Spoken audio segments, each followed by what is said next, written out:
Okay, so we're gonna go over lesson 11.3 now. 11.3 was one that we've actually spent our entire 2 weeks of doing online school. We're at lesson 3. So we started lesson 11.3 going over all of these lovely properties. Remember that? Instead of the book just kind of gives you this little box here and says, okay, remember that, move on. But we took our time and we reviewed every single property just to kind of refresh from 5th grade. So that was the first week. And then last week we started doing generating equivalent expressions, which was the whole rest of the lesson.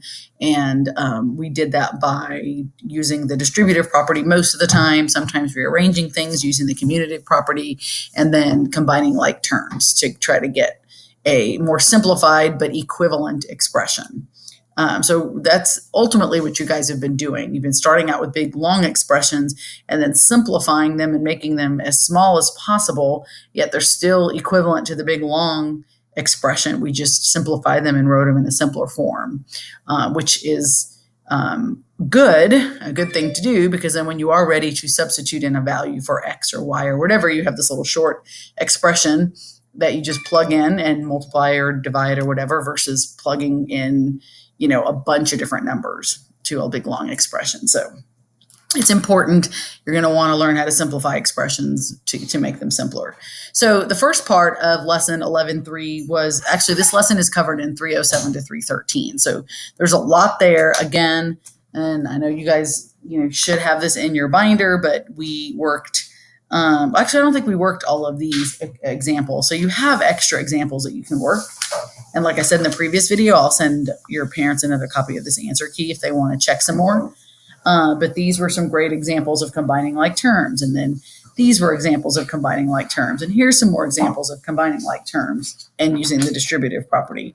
And then I know we worked most of these in one of the videos, but there's just a lot more that you can continue to practice. And then we did these in one of the videos. So there's a bunch here that I want you to work on. I mean, not that I want you to work on, that you have for examples. So we're going to start with these first two. These first two are basically, I wrote them like this because the way they're written in our book is, it just says, are these two expressions equivalent? And then they just kind of listed them side by side with the semicolon, which, as we talked about weeks ago, I don't like that format. It's hard to read. It's hard to see there's a semicolon. So I like to separate them and put a little question mark over the equal sign. You'll see this a lot. And it says, it's basically saying, are these two equivalent? Are they equal to each other?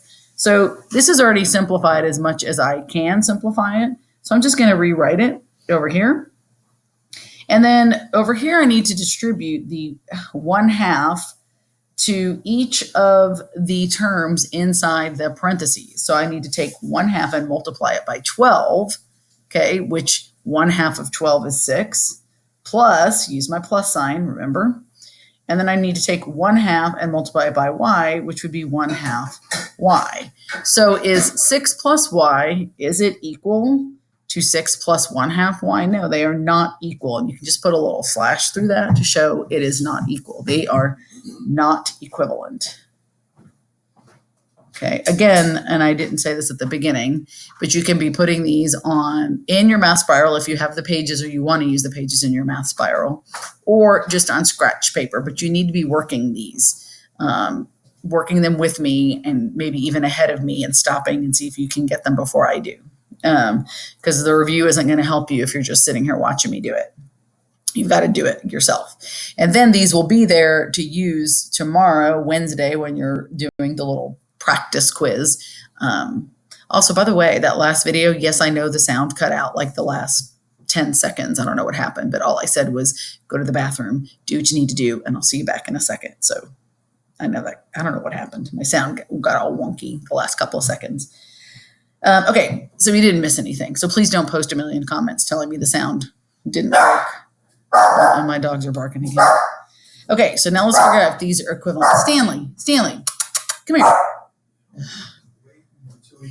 They just wait till I video and then they start barking. It's okay. They're on high alert. There's all kinds of people.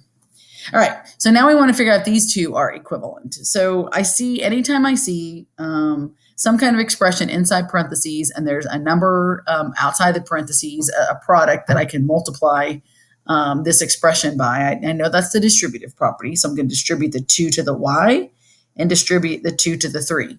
So quick side note, when I was grading the independent practice that you guys did last week, and I returned all of that, and I hope that you went and looked at all the comments, and some of you made corrections and resubmitted them, which was fantastic.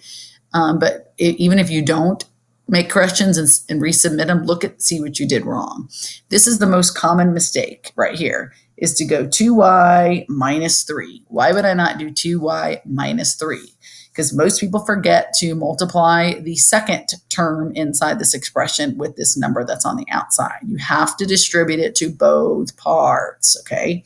So you keep your same sign there, minus, and then 2 times 3 is 6. And then, this is 2y is minus 6, so they are equal. So yes, that one is equal. Sometimes you'll see, a check mark, or you'll do a line through it if they're not equal, or they might just say they are equivalent. Okay, so you might be asked to do something like that. Can you tell me, are these two expressions equivalent? So you may have to simplify whatever I'm using the distributive property first and then decide. Okay, now these down here are just straight up use the distributive property if needed and then combine like terms. So I want you to pause for a second and jot these down and make sure you work all three, and don't worry about this down here yet. This is actually for later. I just want you to jot down 3, 4, and 5, whether you do it in your spiral or on the scratch paper you're using. Pause and then come back when you're done, and we'll go over the answers. Okay, I'm assuming you're back. All right, so I'm going to look at this one. I see my 4m, and it really is good to write every step. When you guys skip steps is when you make mistakes. Plus my 3 times the n, which is 3n, plus the 3 times my 7m. And you're only multiplying the coefficient. Remember, the coefficient is the number that is paired with the variable. You can't do anything with the m. So 3 times 7 is 21m. You keep the variable with it. So now I want to combine like terms. And last week I had you guys, using different colors. If you don't have colors, another thing you can do is just use shapes. So I can just do I'm going to put squares around my m's. And notice I included the positive sign. And then I'm going to do circles around my ends. So that's another option too, if you don't want to mess with having to get markers out every time. And if I had another one, I could use triangles, or I could just underline it. But somehow to group them together so that I know what my like terms are. So then once I put my 4m plus the 21m, because they're both positive, right? That gives me 25m plus 3n. There's nothing else to combine that with. So that's my final answer. Okay. All right. And if it was something on homework, you might need to circle it. All right, how'd you do on this one? Again, I'm going to use the shapes. Okay, I have an X and I have a positive X here. And then I'm going to use circles for my Y's, and I'm going to include the sign that's in front of it. Okay, so the first thing I'm going to do is combine my X's. Remember, this is just like a 1. You don't have to write the 1. It's not wrong if you do, but you don't need to. This is a 1. This is a 5. So now I have, let me go back to my red pen, 6x. Okay. Now, before I combine these two, I need to figure out I have a positive 8y and a negative 5y. And remember the song that says, if same signs add, different signs subtract. So I need to subtract, which means I need to find the difference between 8 and 5, which is 3. And then we also learned in that lovely song that if they're different signs, you keep the sign of the larger, whereas 8 is the larger. So I'm going to keep it as a positive 3y. Okay, so that's that one. And on this one, I'm going to write my 5c here because I see I have the distributive property here. I'm going to multiply 4 times d and get 4d plus 4 times 6c is 24c. Okay, get my pencil here and do some boxes around my C's. And a circle around my D. So now I have 5C plus 24C is 29C plus 4D. Yeah, see, I keep switching back and forth between pen and pencil. That's okay. So how did you do? Hopefully you did okay. Okay, so the last thing that I'd like you to do is take a second and go to page 315 and go to the ready to go on. You should have these pages. It just looks like this.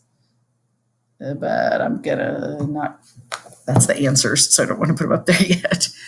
Pause the video for a second, solve that page, and when you're done solving that page, come back and I'm going to put the answers under the camera and we'll talk about any question. Well, no, you can't ask me questions, but if you have questions, hopefully we'll figure them out. Okay, so I'm assuming you're back because you worked page 315. Okay, so we're going to look at the answers really quick. Let me zoom in. Oops. Okay, so again, this ready to go on is always a review of the entire module. So they're really great to do at the end of a module to see, are you really ready to go on to the next module? Did you grasp everything in this one? So these are just, taking the words you're given and writing an expression. So you should have P over 6. You could have written P in the division sign 6, but really this is really what you should be doing. Okay, 65 less than J. The sum of 185 plus H and then the product of is just going to be like this. Okay, this one tells you to let X represent the number of television show episodes that are taped in a season. Write an expression for the number of episodes taped in 4 seasons. So it's 4 times, and then X is the number of episodes that are taped in a season. So whatever, if you wanted to know if there's 10 episodes taped per season, after 4 seasons, you would have 40. Okay, these right here, you just had to insert your value that you were given for P. This is those ones that have those tiny little semicolons that are hard to read. But they're telling you that R is 7, so you do 11 plus 7, and I think y'all can figure that one out. This last one, this triangle one, or not last one, number 10, to find the area of the triangle. Remember, they're giving you the formula, base times height divided by 2. And so then they give you the base. Where is it at? They gave you the base of 6 and the height of 8. So you just do 6 times 8 divided by 2 is 24. That's where that came from. And then this is like what we were doing over here. We were using little question marks and trying to find out if they were equivalent. Over here, they were just having you draw a line. So you would have had to do the distributive property here and the distributive property here and the distributive property here to match them up. So hopefully you did well on those. Okay, so that's all that I'm going to have you go over today as far as on the videos. And then the next assignment is there's a picture. There's, I think, 12 problems, 4 of each one of the lessons. Work them on notebook paper, and then you're going to type the answers into the document I provided, and you're going to submit it when you're done.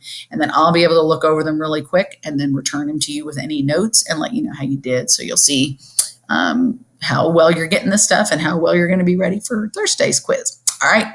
Let me know if y'all have any questions.